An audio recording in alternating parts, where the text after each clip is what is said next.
साथियों, हमारे साथ हैं सतबीर जी, हैं प्रदेश उपाध्यक्ष हैं C2 के। करनाल जो स्थापना दिवस समारोह का आयोजन किया गया, यहाँ पे पहुँचे हैं, बातचीत करेंगे, जानेंगे। नमस्कार, सबसे पहले तो नमस्कार जी। नमस्कार जी, आपको भी। सतबीर जी, सबसे पहला सवाल है, आंगनवाड़ी वर्कर हैं, हेल्पर हैं, कब तक जो है बहाल होंगी? देखो, इसका टाइम बाउंड तो सरकार बता सके है। हमारा तो ये जितना जल्दी से जल्दी हो जाए, हम तो यही चाहते हैं। और इसीलिए हमने हरियाणा के मुख्यमंत्री को, पॉलिटिकल सेक्रेटरी को, ACS को और डायरेक्टर को, सभी CDPO POs को लेटर लिखा है। 25 तारीख को हमने सारे हरियाणा में ये मांग उठाई थी कि जो सरकार ने वादा किया था, अपना वादा पूरा करो। उस वायदे में मुख्य रूप से 3 बातें कही गई थी। एक, जितने भी टर्मिनेट वर्कर और हेल्पर हैं 975 पूरे हरियाणा में, सबको बहाल किया जाए वेतन सहित। दूसरा, उन्होंने कहा था भाई इस बीच का जो वेतन है वो हम देंगे 100 और 200 रुपये काट के, और जितने भी मुकदमे बने हैं आंदोलन के, उन सब को वापस ले लिया जाएगा। और इस आधार पर उन्होंने कहा था कि पहल आप कीजिए। और उस आधार पर हमारी ज्वाइंट एक्शन कमेटी 4 अप्रैल को गई थी चंडीगढ़, और डायरेक्टर मैडम से, डिप्टी डायरेक्टर से बातचीत हुई थी। जो पॉलिटिकल सेक्रेटरी उमाशंकर जी की उमाशंकर जी की मौजूदगी में यह बातें आई थी, उसमें एक कंडीशन अड़ा रहे थे, वो 1 to 1 देखेंगे। लेकिन इस बार डायरेक्टर साफ माना कि किसी को 1 to 1 नहीं, हम तमाम को वापस लेंगे।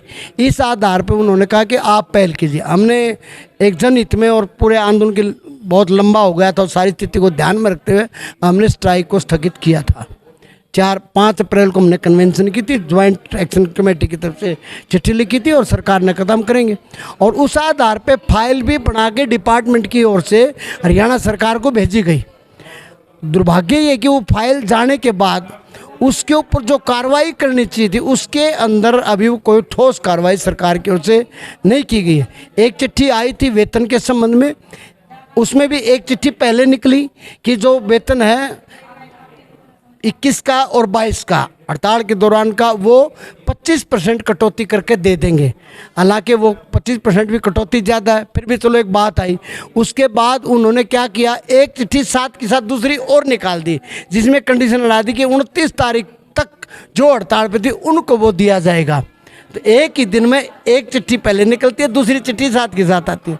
और इनको ड्यूटी लेने के मामले में भी जो मुख्यमंत्री की वहाँ मैडम बराड़ हैं, उन्होंने कहा इसको ऊपर हम अलग से देखेंगे। उन्होंने ACS को भी कहा कि भाई तुम इसको देखो, लेकिन अल्टीमेटली अभी तक वो फाइल्स मुख्यमंत्री के दरवाजे रखी हुई हैं, मुकदमे विड्राल वाली, वेतन वाली। और ये हमारा ये कहना है, पूरे हरियाणा में हमने बहुत पीसफुली ढंग से एक सद्भाव का वातावरण बनाते हुए बहुत लंबा एक वातावरण बन गया था। उस स्थिति में हम चाह रहे थे कि भाई बातचीत से चलो एक पहल हुई, चलो हमने कर दी, क्या बात, इसमें तो कोई खास बात नहीं।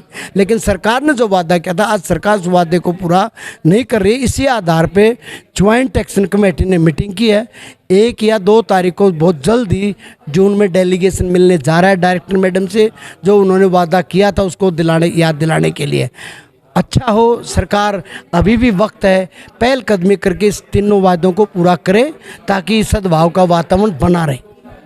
सर, 2 महीने के लगभग हो चुके हैं आंदोलन को जो है सत्यापित किए हुए, जो रोक दिया गया था बीच में। चलो मान लेते हैं सरकार की, जो C2 तालमेल कमेटी के जो पदाधिकारी रहे हैं, जो मिले हैं, उन्होंने, आपने जो अभी बताया कि हमने जो है चिट्ठी की एक कार्रवाई की है, वो चिट्ठी कहाँ तक पहुँची? कबूतर जो है वो चिट्ठी को लेके चंडीगढ़ पहुँचा या नहीं पहुँचा है, क्या स्थिति है?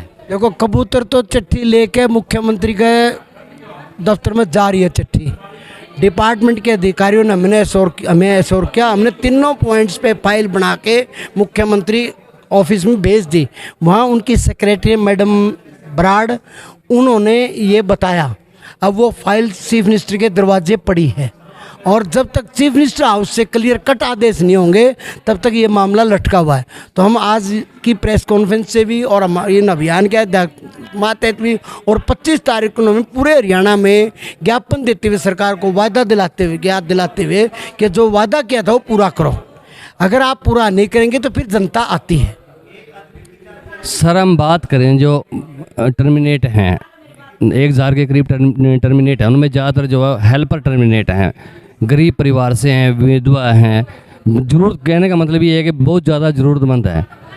यहाँ जब भी कोई कार्यक्रम होता है या कहीं भी जब मिलते हैं हम लोग, तो उनकी आंखों में जो है वो आंसू आ जाते हैं। मतलब एक दयनीय स्थिति हम जिसे हम कह सकते हैं। तो जो तालमेल कमेटी है वो जल्दी हो, इसके लिए क्या कर रही है? इसमें हमारा ये कहना है, देखो लोकतंत्र का तकाजा है कि सरकार अपनी बात को पूरा करे, ताकि ये जो महिलाएं, विधवा महिलाएं हैं, एकल महिलाएं हैं, गरीब परिवारों से हैं, अब ठीक है आपकी जब हड़ताल वापस हो गई है, महिलाएं काम पे चली गई हैं और उनको आपने वादा किया था उनको ड्यूटी पे लो, इसके लिए हमारा 1 जून को डेलीगेशन मिलने जा रहा है ज्वाइंट एक्शन कमेटी का। हम प्रयास कर रहे हैं अधिकारियों से मिलके मुख्यमंत्री हाउस तक इस बात को ले जाने की कि वो जो फाइल है उसको क्लियर करके टर्मिनेशन वापस लें, वेतन का भुगतान करें और मुकदमे विड्रा करें। ये हमारा कहना। अगर वो नहीं करते हम उनके जवाब के आधार पर फिर अगला एक्शन ज्वाइंट एक्शन कमेटी की ओर से एक राज्य स्तरीय कन्वेंशन करेंगे हम, और उसमें सारी स्थिति का जायजा लेके अगले आंदोलन की तरफ हम जाएंगे। कब? ये जल्दी, इसी महीने में, अगले महीने में हम 1 तारीख को तो मिलेंगे। उसके बाद सरकार का क्या जवाब आता है, हालांकि सरकार का जवाब हमें दिखाई दे रहा है, फिर भी हम एक लोकतंत्र का तकाजा है कि हम अपनी रिप्रेजेंटेशन उनको दे के आएँ, ताकि कल को ये ना कि तुमने हमारे को बताया ही नहीं, दोबारा भी रिमाइंड नहीं करा। हम ज्ञापन भी दे चुके हैं, दोबारा मिलने जा रहे हैं, फिर भी वो नहीं करते, फिर हमारे मजबूर होकर फिर वही मैदान वही घोड़े तैयार हैं।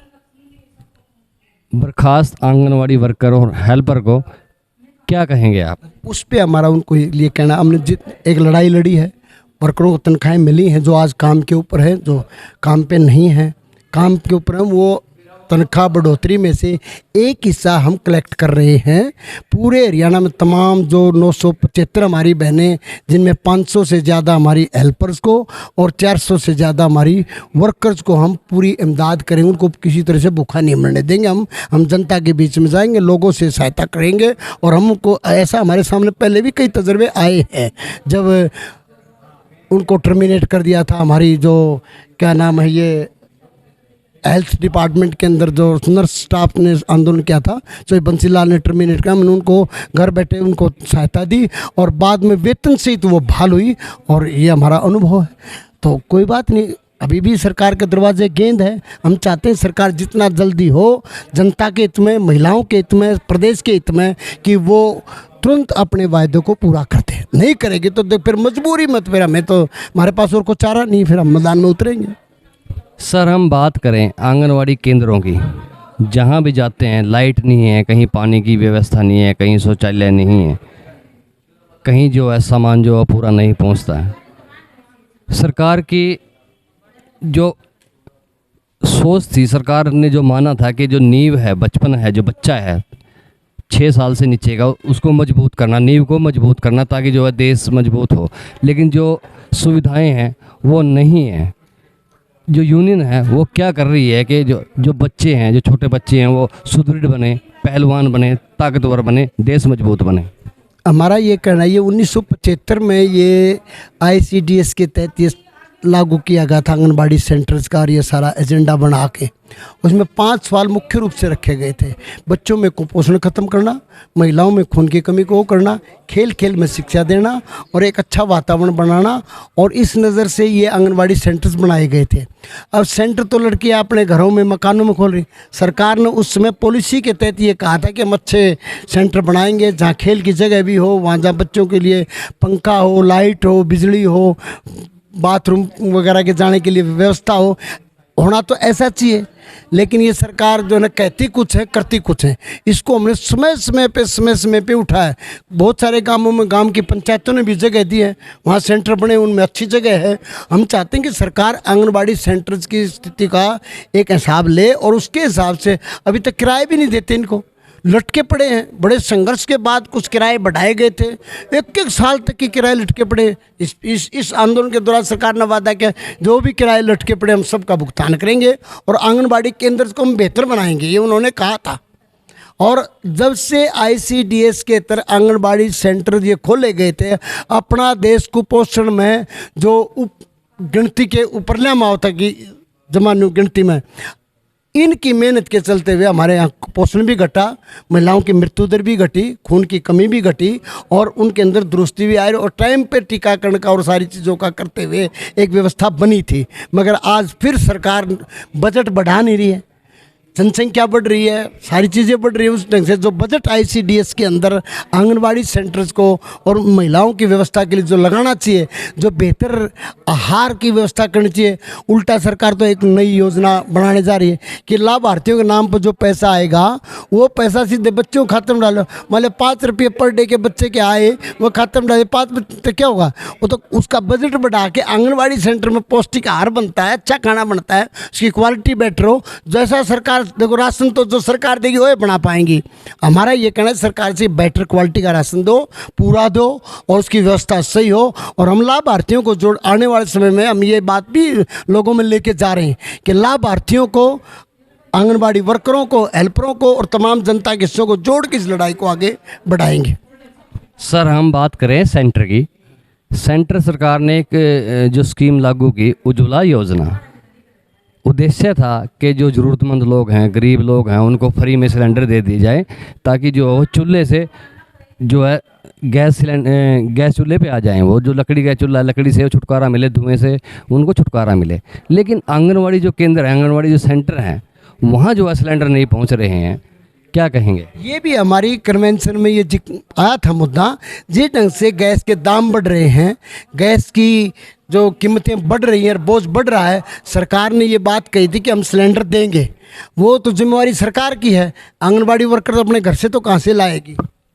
तालमेल कमेटी C2 ये क्या कर रहे हैं इस मुद्दे? हमने बाकायदा C2 की ओर से भी, तालमेल कमेटी की ओर से, ट्रेडनों की ओर से हमने बाकायदा 29-30 की हड़ताल के मौके पे भी ये बात उठाई है। और अब भी हमने जो चिट्ठी लिखी है सरकार को, अलग से जो लोकल इश्यूज हैं, मुद्दे हैं, जो ऐसी समस्या, ये भी अलग से हमने सरकार को दिए हैं ताकि उनका PO से भी बातें हुई, अलग अलग से उन्होंने कहा कि हम इसको करवाएंगे, कोशिश कर रहे हैं, ऐसा होकर हम तो लगातार संघर्ष में हैं। कब से आश्वासन मिल रहे हैं आप लोगों को? आश्वासन तो देखो जी, 75 में स्कीम आई थी, 87 में शुरू की थी।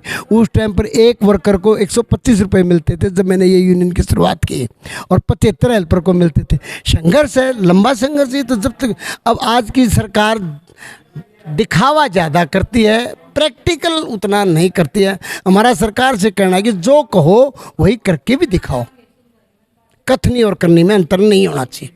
इसको जनता जानती है, वो गाना था ना, पब्लिक सब जानती है, पब्लिक भी देख रही है। साथियों, अभी आपने सुना प्रदेश उपाध्यक्ष C2 सतबीर जी को, बातचीत हुई। जाने KBN 365 न्यूज़ नेटवर्क को लाइक करें, सब्सक्राइब करें, शेयर करें। साथी चमन लाल के साथ मैं धर्म सिंह।